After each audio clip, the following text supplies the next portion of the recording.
surrogates they use are found, altered, created, or fabricated by Shelley and Peter. Think about that for a moment. Triple Candie literally, quote, makes the exhibition into curates. This advances the notion of exhibition making beyond these kind of big name curators that we have, Harold Seaman, Jens Hoffman's notion of exhibition making. What does it mean when curators dispose of art and artists and make their own exhibitions themselves? What would it mean if we at the Contemporary Arts Museum stopped showing the work of artists and started making our own exhibitions? What would we lost? What would we gain? The other thing that significantly distinguishes Triple Candie is that their exhibitions are not promotional of their subjects. Often they belie a deeply felt curatorial ambivalence. Sometimes they are downright critical.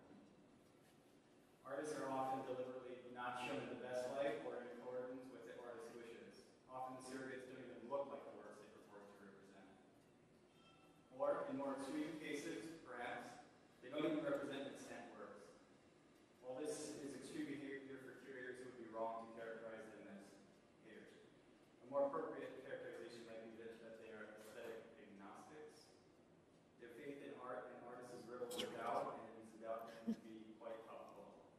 In Art Forum in 2009, Emily Hall commented on the experience of seeing a Triple Candie show as follows, I quote, "Triple Candie has a particularly pointed way of turning our articles of faith back on themselves. A wonderfully efficacious way of asking us if we still believe in them." Anyway, I'm thrilled that they're here with us tonight, or this afternoon. It was not easy finding the time for them to speak because of their enormously busy schedules. Since 2001, Shelley and Peter produced 1,237 exhibitions, many of them first-time retrospectives or surveys. Of those 1,237 exhibitions, a whopping 389 have been reviewed in the New York Times. They have given 5,003 lectures. This week alone, they have given talks in Oklahoma, Maine, and Maryland. I want to thank Shelley and Peter for finding the time to be with us this afternoon. I also want to thank them for writing the introduction, which I read word for word for their instructions. Please welcome Triple Candie. Thank you, Daniel. So we're going to just thank you all for coming this afternoon. We're really thrilled to have the opportunity to talk to you all. And we want to thank the Contemporary Arts Museum for hosting us while we're here. It's great. We're just going to give you a very sort of straightforward primer of Triple Candie and sort of try to get at the question of what is Triple Candie. And we're going to start at the exterior of our space with this sign. First thing you see when you went to Triple Candie in Harlem, let's say circa 2008, 2009, as you were walking down the sidewalk, there was a sign that extended from the facade of the building that looked like this drawing. And I think the important things about the sign is that it says it was established in 1991, that we were established, which is basically just when Peter and I met in graduate school and when the ideas for such a organization space started to percolate. Not when the actual Triple Candie opened. And it's also, there are a couple other things about the sign that are really important to us. One is deliberate in that in Harlem, where both of our spaces have been, the whole idea of all welcome, which is the part that's hanging down below, is something that you find on most of the churches outside. And we adopted that because we wanted to have that same type of feeling that people would feel, comfortable coming in to a gallery, because by and large, there were very few gallery spaces or contemporary spaces, and still aren't in Harlem at this time. And then the second reason, which is kind of just a little more interesting to us as art historians, is that the Café Voltaire in Zurich, which if any of you study like art history know about it, was the birthplace of Dada, and it also had also said on its sign, "All welcome."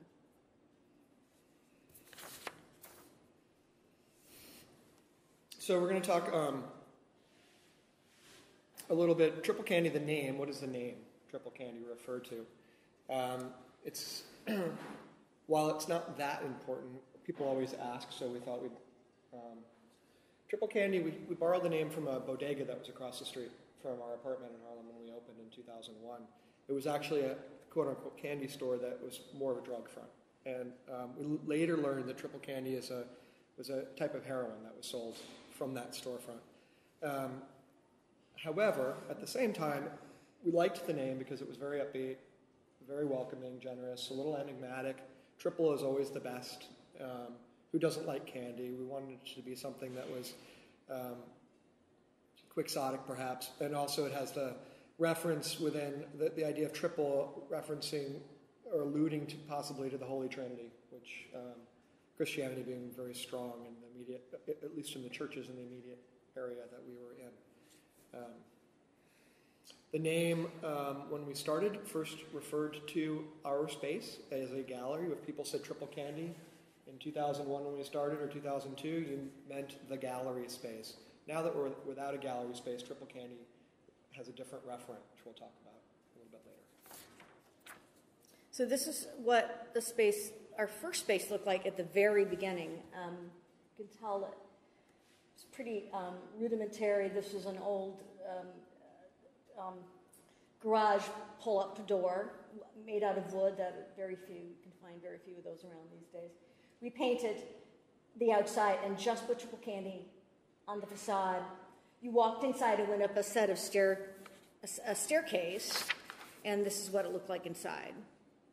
And we spent the first 4 months after we signed the lease, which we signed in 2001 on September 12th, which was a crazy time, as you can imagine. Day after 9/11. And then we just began kind of flipping the gallery space on its head so that the palette or the walls were the floor. Because we were thinking of it more as a place where you would show sculpture than painting or drawing. So the wall became the white space in which to show the work. The floor, and then the walls were these enlivened old bricks from 150 years old. It was 6,000 square feet, so it was very large and very activated, which was an interesting problem to have. This was our second space, 2008 to 2010. This is an image of it in the summer during a block party. Also had a loading dock directly on the street. There was much greater street access, and we found 3 old storefronts that we ripped down the whole facade and put up a new all-black facade. And there's the sign that you can see hanging there. That's sort of a marker.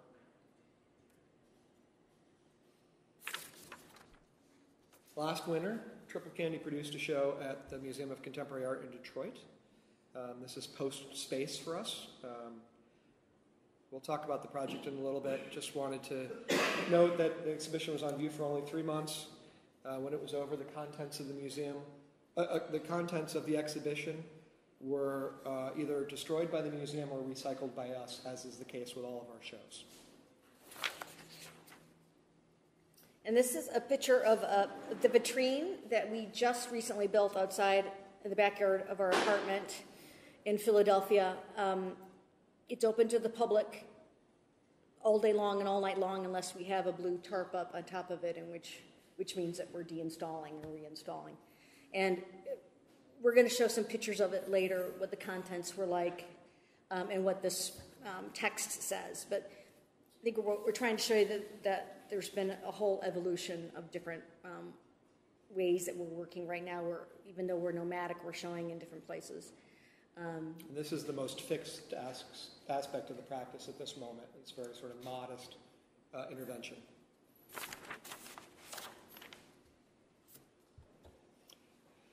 In talking about Triple Candie, we have to come to terms with what other people perceive Triple Candie to be. The New York Times I guess it was in the late 2000s, referred to Triple Candie as Manhattan's only truly alternative space. Characterizing Triple Candie as an alternative space is, for us, quite interesting. We thought a lot about the notion of our relationship to what it means to be an alternative space in New York City and Manhattan in the 2000s. And when we started back in 2001, we even avoided the word alternative space. We didn't want to align ourselves with the history of alternative spaces because the nature of what history, yeah, especially the recent history of alternative spaces, because the way we were thinking about what we were doing wasn't necessarily as some radical alternative to anything else. We were thinking of ourselves more specifically just as a venue for showing the best contemporary art that we could in Harlem, in a neighborhood where other galleries weren't. But the nature of the art itself wasn't meant to be work that couldn't be seen anywhere else. So we've since come to think quite differently about the term alternative, and in the last 5 years, we've really embraced it as our practice has evolved and changed to be alternative, in that nobody else is really working in the vein that we're working. And the fact that in some ways one can think of what we're doing as in some ways oppositional, we embrace the term alternative space and sort of proudly wear that badge as a badge of honor. And going back to how we've been defined over time and in the press, Domas magazine characterized us as an art institution, which is another kind of strange term for us because it conjures up like a museum or a place that has money and donors and some wealth behind it. And we've been, from the very beginning, just the two of us, and we had a board of 5 at one point. At the very beginning, and then it turned into kind of a solid 3-person board. Of which the board of 3 people contained Shelley and I and one friend of ours. So to think in terms of it being an institution. And yet, the term isn't entirely wrong because we think of the entire project as including all its institutional elements. So in a sense, one could say that we're curating the institution itself, which is, of its own scale, certainly. But and we had to go through all the hoops and ladders, or whatever that saying is, to get funding from organizations at the same rate that the more established institutions did. I mean, we couldn't ask for the same amount of money, but we had to be established. We had to show a degree of professionalism. Right, a pattern of showing a certain quality of art and a certain amount of artists, which we were showing for a long time, and I think we're going to just show a couple slides about. Oh no, we're going to just show it, the proximity of Triple Candie and why it's important. Why we feel it's always important to kind of talk about, even though it's in Manhattan, and I think a lot of people, I'm sure everyone here has been to Manhattan before, but if you haven't, New York City is like, it's so huge, and Manhattan is so huge that once you even get like 5 miles away from it, which is where we were, it's a completely different animal. From Lower Manhattan. Yeah, so we're going to show that, obviously, as you know, this is Manhattan. The bottom is Chelsea, so on the Lower East Side, where most of the gallery and art spaces are, not necessarily museums, but more the independent art spaces are located. Triple Candie was located 5 miles north in Harlem. Both of our spaces were up there. We'll zoom in a little bit in Harlem. In some ways, that was a very deliberate decision. We lived in Harlem before we opened the space, and so we had an interest in actually programming and doing something within the community that we lived. But also, there was something very attractive to us about being apart. The fact that we could program within a neighborhood that was quite apart from Chelsea or the Lower East Side, and it sort of, for us, became a doctrine of non-participation that fueled sort of the ethos of that organization over time. That said, we were just west of the area known as Central Harlem, which is sort of the valley in Central Harlem where the Apollo Museum is, Studio Museum is. Central Harlem, at the time we moved there, the demographics are changing, but in 2001 it was over 90% African American. And to the west of us was West Harlem, which, again, at the time that we were there, was by a majority Latin, Latino, mostly people first and second generation from the Dominican Republic, from Mexico, and from Puerto Rico. We were in this space in between that was a relatively undefined, unclaimed no man's land. that was owned by neither demographic population. And then the other things that kind of influenced us were the two colleges that were, one that was north of us, which was the City College in New York, and it was the first free college in the United States, and was considered, it accepted people from all socioeconomic backgrounds, and it has been dubbed the Harvard of the proletariat and the poor man's Harvard, and it truly was that at the time. Now you do pay tuition, but it's very well respected.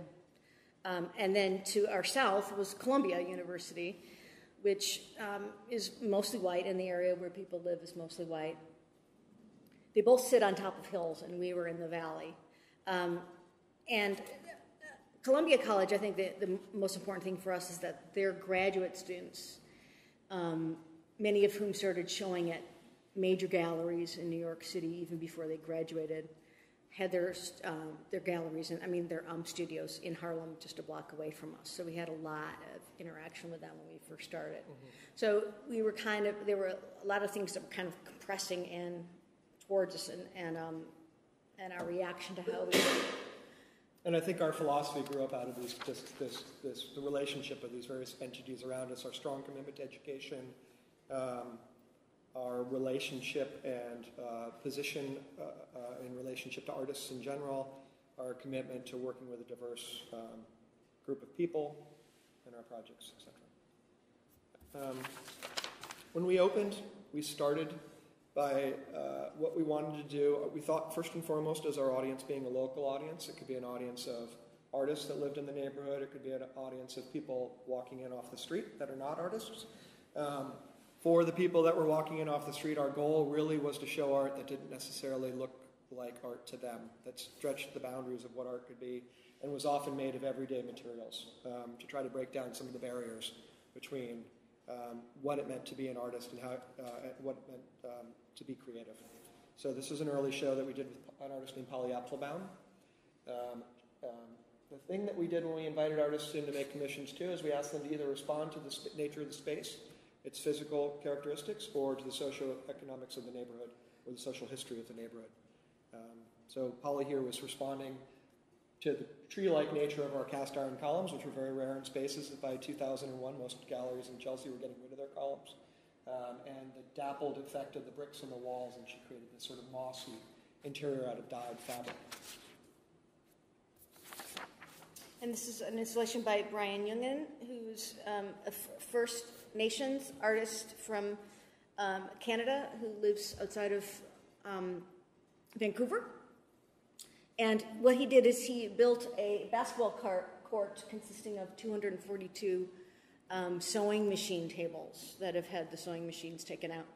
So it's very precarious. But he painted the lines of the basketball court on the surface, and then we installed these hoops on the side.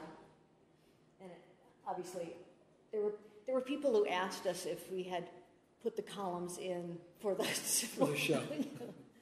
Which is kind of funny, but of course they're fixed, and he had to work around them. This is another view of that project. So again, very ambitious project, but relatively mundane elements that were almost off the shelf bought.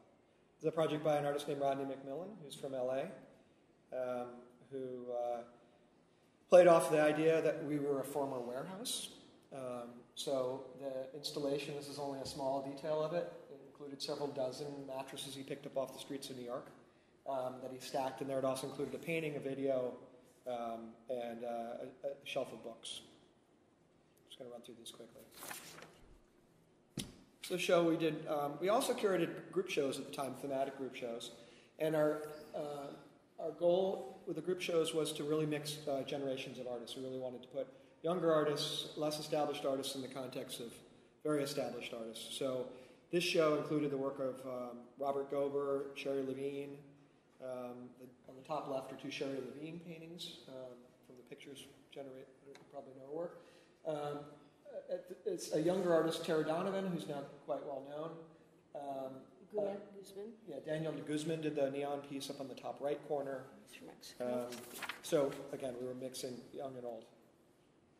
And then this is another show of contemporary tapestries, and that's obviously Trenton Doyle Hancock, which you would all recognize, an early piece of his. I think we had another one in there. Yeah, we had two pieces of his. The vegan piece, which you Yeah. forgot, but it's always funny. It's a David Hammond's African American flag and a Jim Hodges scarf piece, but there were several other pieces in that show. That's just to give you a sense of some of the more thematic shows we were curating at the time. This is all pre-2005. We also did a lot of artist talks. We were very, very committed to doing artist talks, and we organized probably, we were trying to figure this morning, close to 50 of them over a 4 or 5 year period. They were called slideshows. It's called Slideshow, and they were we presented them as performance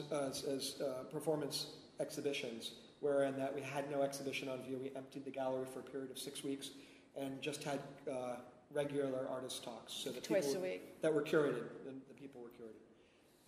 And some of the artists that were involved in that were Dana Schutz, Nari Ward, Candie Wiley, Tony Fair, Tom Niskowski, Paul Chan, Amy Stillman, Layla Ali, Nadine Robinson, to name some. And this was a talk we did with, on the right is Martin Puryear, and on the left is an artist, Martin Puryear, the sculptor on the right, on the left, a conceptual artist named Charles Gaines from LA, who teaches at CalArts, someone who's been very influential on a lot of younger artists.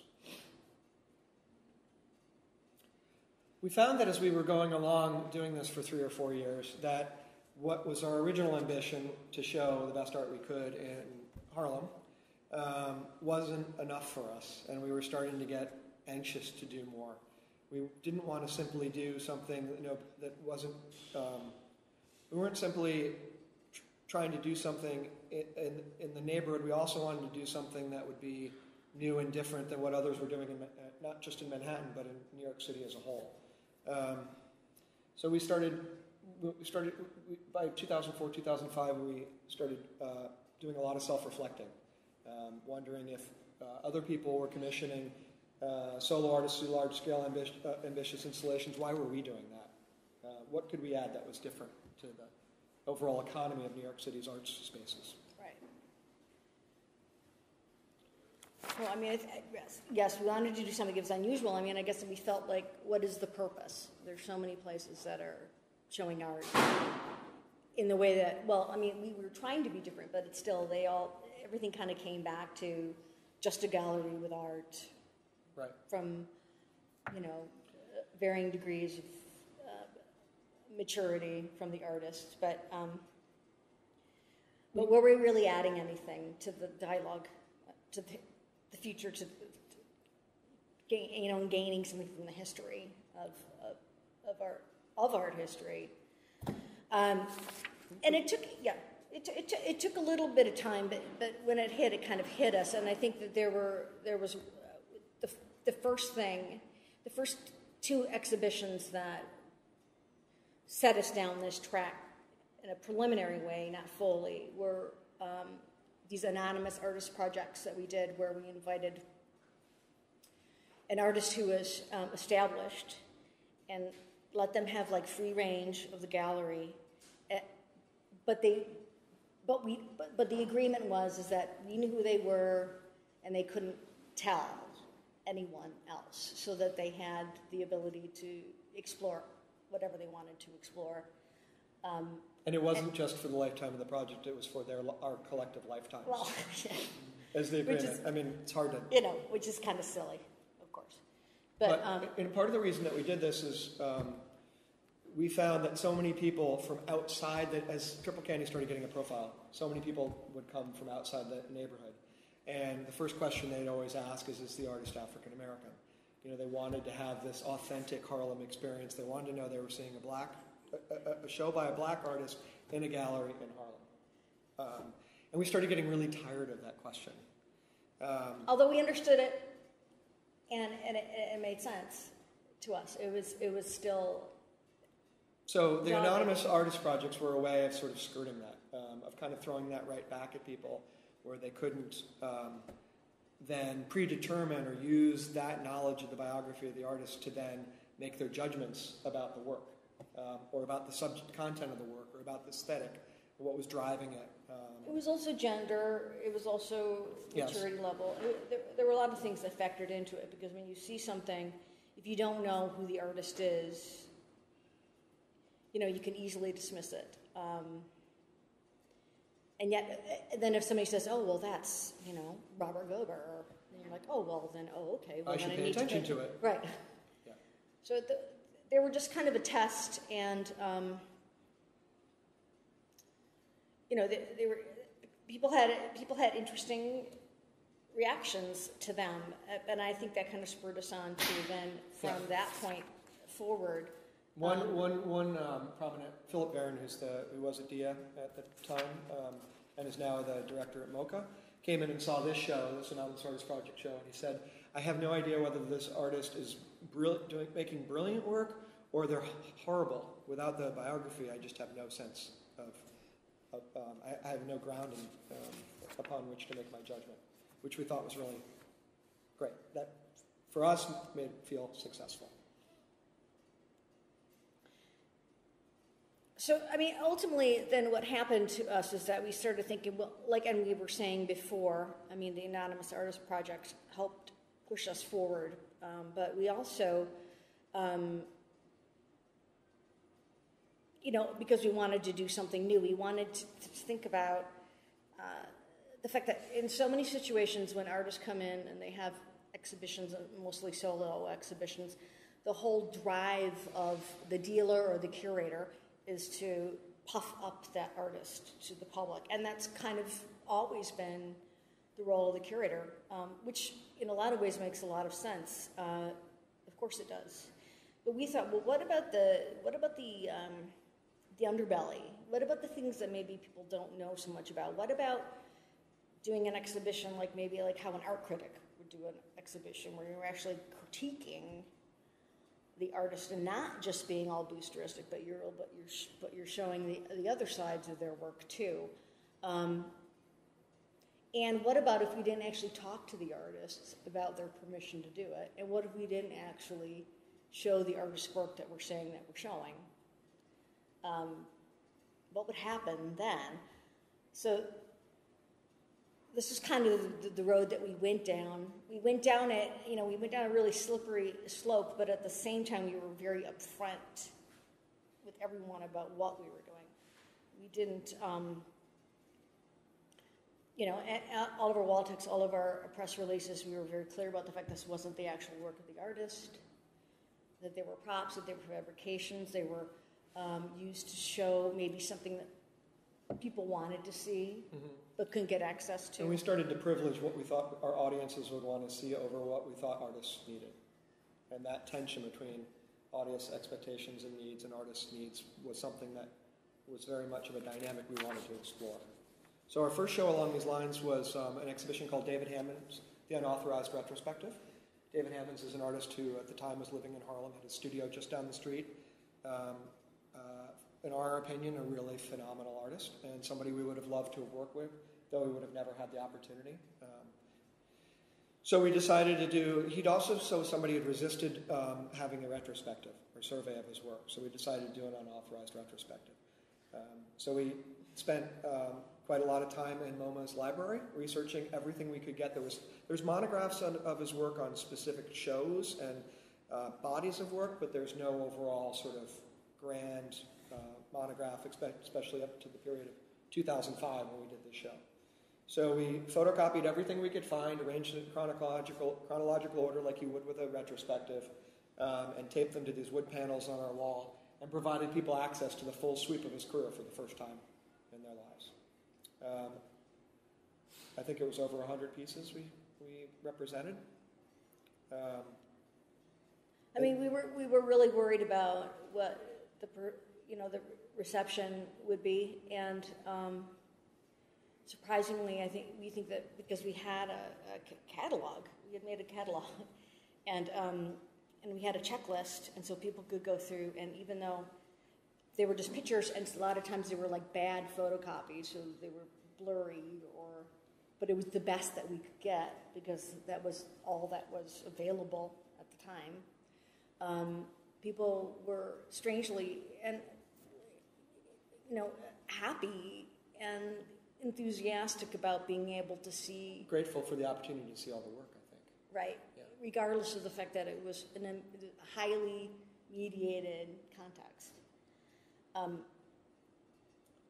We followed that show with a similar exhibition, though quite different, on the work of an artist named Candie Nolan. This show is called Candie Nolan Approximately from 1984 to 2000. We, with the help, at this point, we weren't completely artist-free. We worked with 4 friends who were artists to reconstruct and recreate her work based on photographs we found on the internet. We didn't want to use any specially privileged information from collectors. We wanted to work with what was commonly available to anybody. So we recreated, we're just going to flip through this fairly quickly, 13 of her sculptures and 1 of her multiples, using, for instance, just old tires we found at a dump that we painted white so that they looked like white walls. She used white walls, but white walls were too expensive and we didn't have the money, so we just painted them ourselves.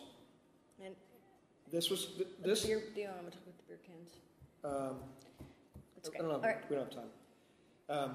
So this show actually was, people had a much harder time with it. I think the fact that we were doing sculptural approximations made it a little bit too close to the real thing, that people thought that it was a real act of theft, and that it was, for that reason, it was more deeply problematic that we were misrepresenting an artist's work in this way.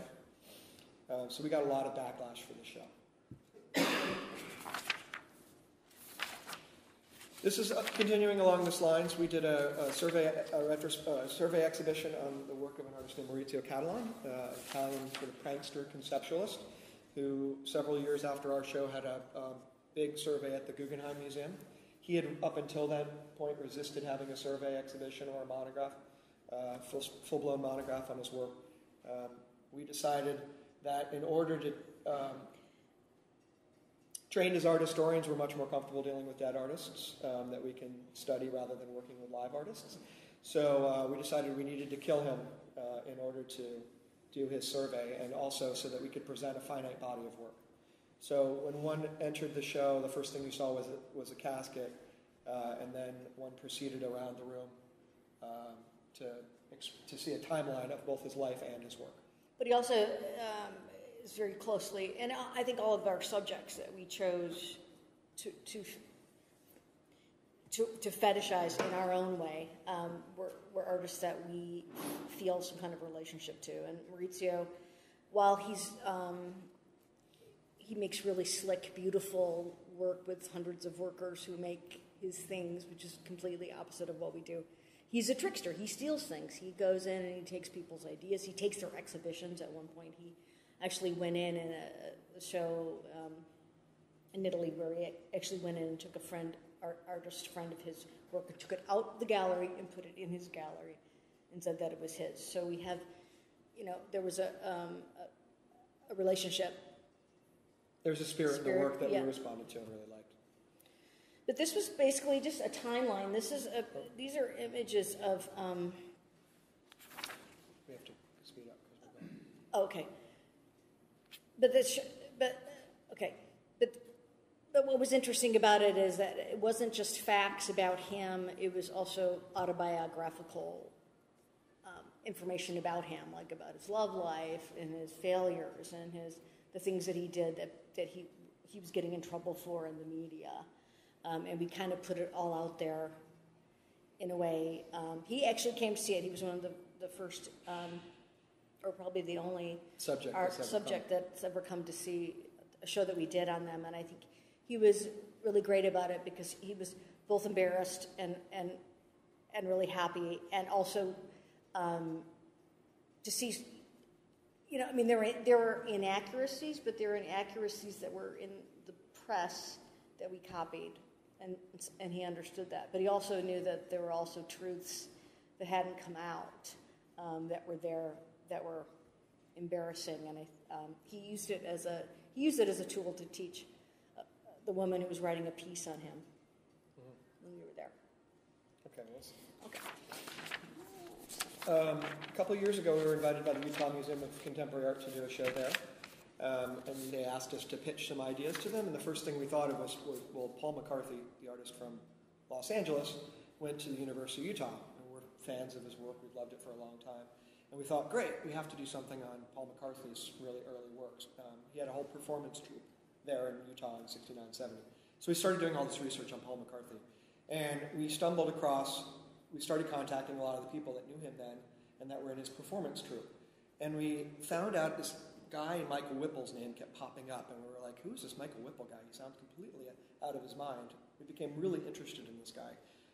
And we decided in the end not to do a show about Paul McCarthy, but to do a show about this guy named Michael Whipple, which nobody knows about today, who was a colleague of his then. And whereas Paul McCarthy went off on this one trajectory that assured eventually in time, a sort of high degree of visibility within the art world, Michael Whipple went off in this other direction and is essentially now an artist who is on the lam from the. He's been involved in all sorts of these tax evasion schemes, and he's had all these problems with the Security Exchange Commission, where he's been mass producing thousands and thousands of artwork and selling it to corporations at inflated prices. And anyways, it's a very, and he's created very a museum long, complicated story for himself. So we became completely fascinated with this guy. Yeah. He created a museum to himself called the Bankers Art Museum, where he played all of it. Actually had a building. He played all the roles: the receptionist, the director for the museum, the chairman of the board. He made all the work that they showed in the museum. He was the appraiser for the work. He issued certificates of appraisal, etc. So we obviously, as people that had now started to create an entity, an institution that was completely self-generating, sort of found a mirror image of our own interests and became fascinated. So just flip through this quickly. And he had several different names and different personas, and one of them was Sky Jones, which is the name that we used for this show. He's had several names over time. This doesn't, of course, it doesn't include any of his work. We remade all this work. This is objects from the gift shop of the Bankers Art Museum as we imagined them to exist. These are drawings of his based on real drawings that we remade. We were never in touch with him during this period. It was very hard to find, actually, because he lives on people's couches and travels widely at this point. Sculptures that we remade that were based on a recycled sculpture project that he made with the homeless in Utah in the 80s. And all of the shows, as you'll see, we always have very detailed wall labels, and we're very, very educationally sort of oriented in this way. Okay, we're getting sort of near the end of the shows that we were going to talk about. So this is the show that we brought up at the beginning. It was at the Detroit Art Institute. No, the museum. I would say it wrong. Detroit. And it was a show on James Lee Byers, who was very similar to Sky Jones, who we just talked about. He's an itinerant. He was much more well known than Sky, but most of his work was based in performance. He was born in Detroit, but he spent most of his time in Europe and in Japan, and he had a very kind of. He was similar in spirit in that he was very persistent in wanting to get his work seen and shown, and but had very little resources behind him to make it happen. Go ahead. So the premise of the show, the title was James Lee Byers, I Cancel All My Works at Death. There's a lot of paradoxes in James Lee Byers, but one of them was he wanted to be ever present, he wanted to have his work out there, but his work was hyper ephemeral. And at one point he made this statement, I cancel all my works at death. And we thought, wow, especially for an ephemeral, an artist whose work is so performative. And everybody, so many curators right now are thinking about how do you remake performance, how do you recreate the moment of an original performance and performance art, all those issues of how do you present the ephemeral were very present. We thought, wouldn't it be great? What if he'd actually, or an artist had the ability to cancel their work when they died, so that when they left, not only did they leave as the body that would enact the performance, but all of their works would disappear. How would you possibly do a retrospective or a survey of their work? So we decided to do a survey with that, based on that premise, that none of the work existed anymore, and we were going to recreate it in our own way.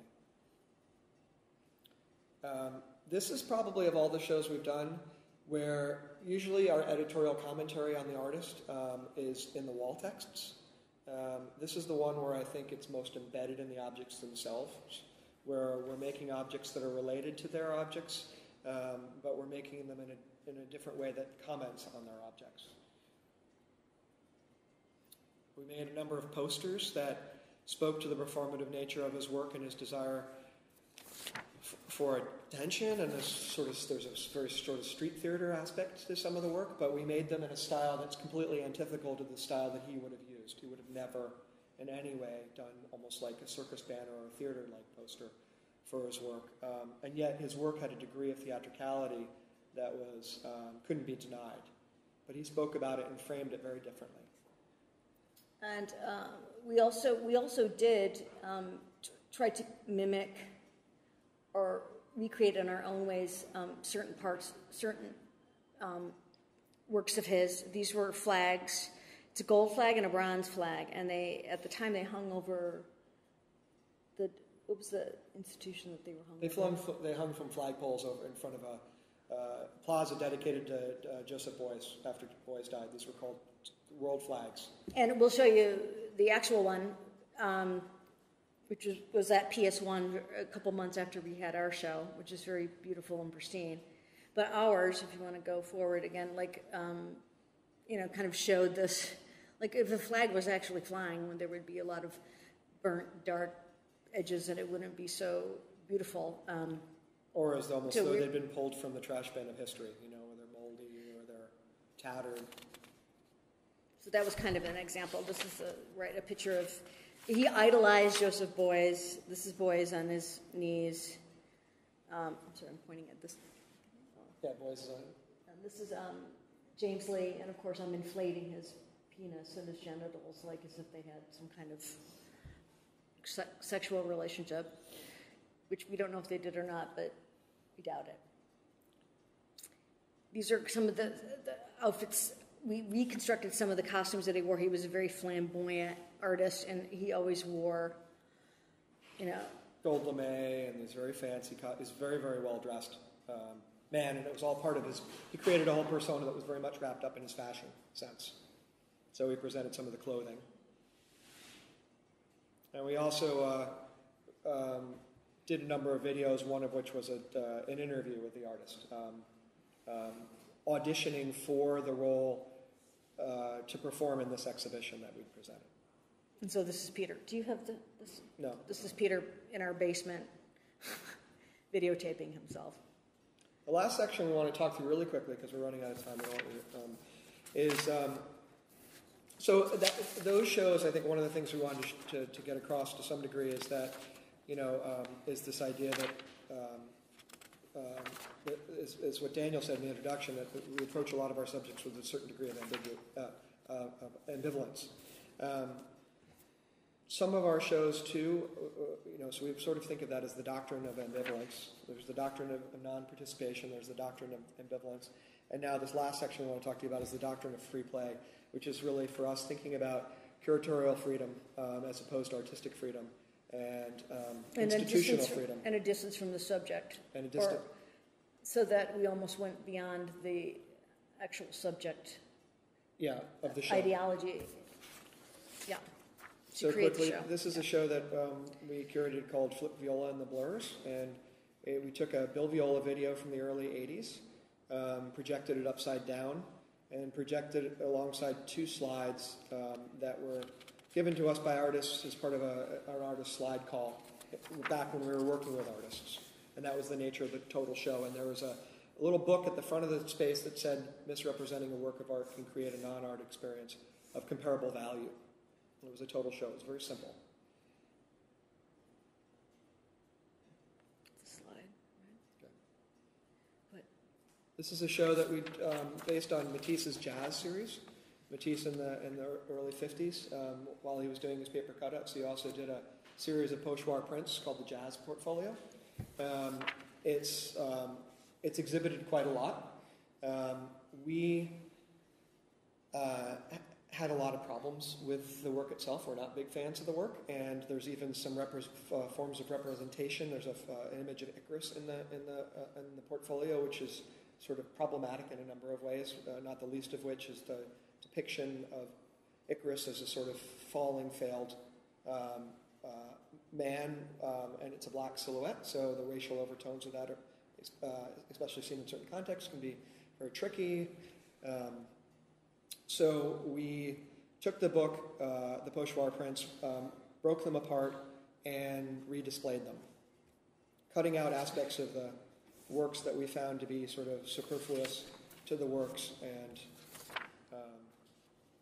reanimating them. A lot of these shows are really meant to reanimate the works themselves.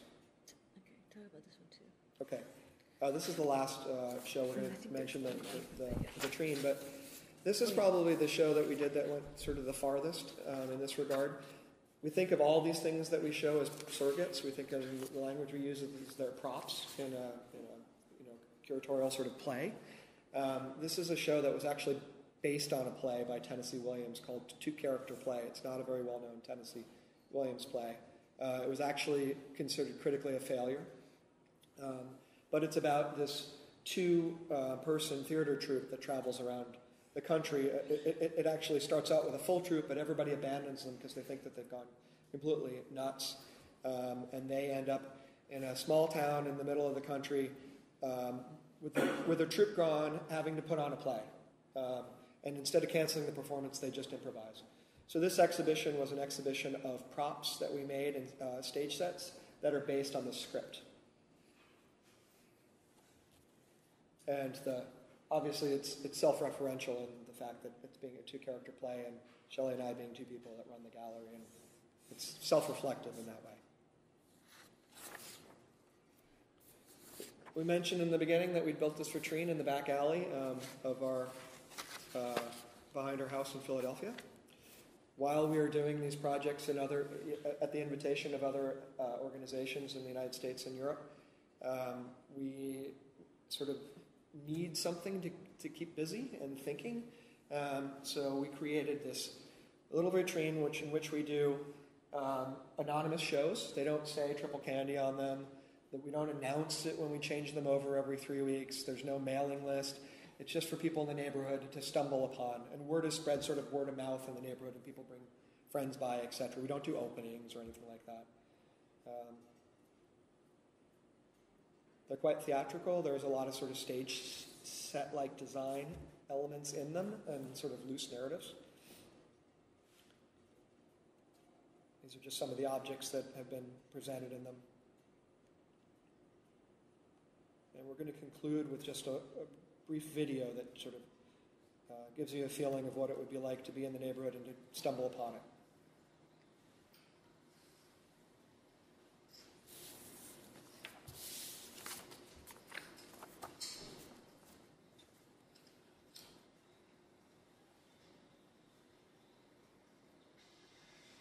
That's our 1985 Toyota pickup truck.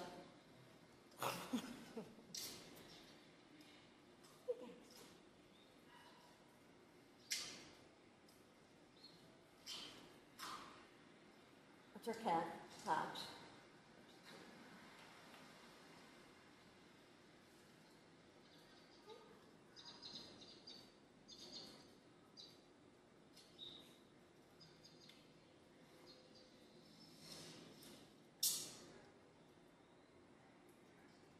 So the text reads, we had decided not to reshape the world, but to add a few absurdities to it, spots of incongruity, so as to shade its cruel, laden color. It's a quote from a photographer named Francisco Bois. And the text basically says that in the neighborhood, which is undergoing a rapid gentrification, a lot of the long-term residents used to create these little displays in their windows with figurines. And so the case is really honoring that tradition in the neighborhood personal community curation of sorts.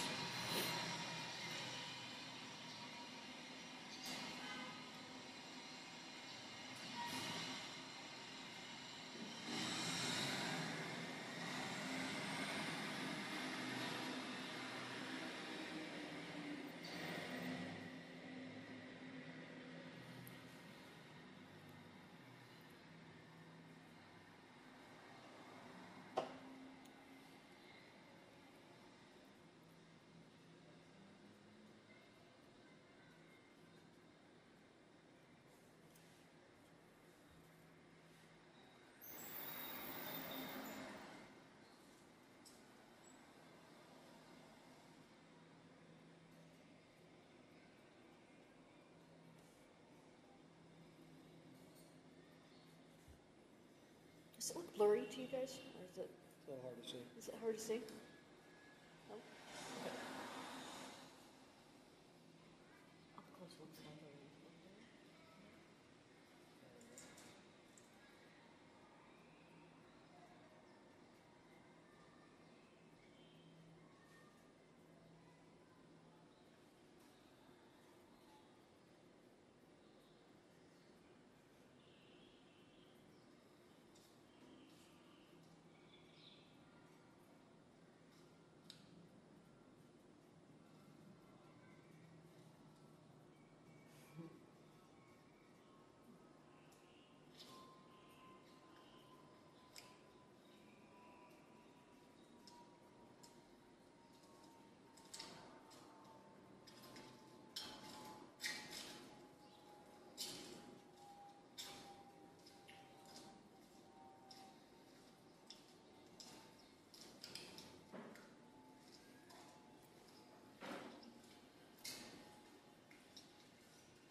Thank you.